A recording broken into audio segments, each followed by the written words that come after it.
Les semaines à venir vont être extrêmement difficiles. Les autorités ukrainiennes ne se font pas d'illusions. Nous allons encore perdre des soldats, dit le ministre de la Défense, car selon lui, l'armée russe va tenter d'infliger encore plus de souffrance. L'Ukraine, qui reconnaît une avancée des forces russes dans l'est du pays.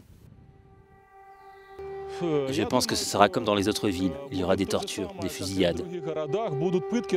Je n'ai pas d'illusions sur les occupants. 63 jours après le début de l'offensive, la question d'une aide significative en matière de défense aérienne réclamée par Kiev reste toujours en suspens. Le président Poutine met lui en garde contre toute intervention extérieure.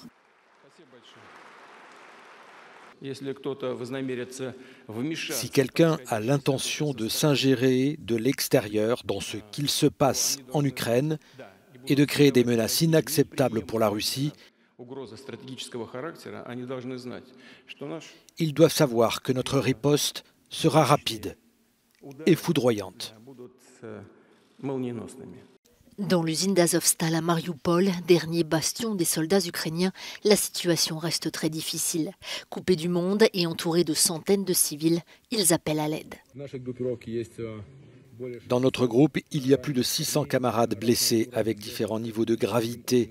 Ils ont vraiment besoin d'une aide médicale. Ici, il n'y a pas de conditions, pas de médicaments, pas de personnel qui pourrait les aider.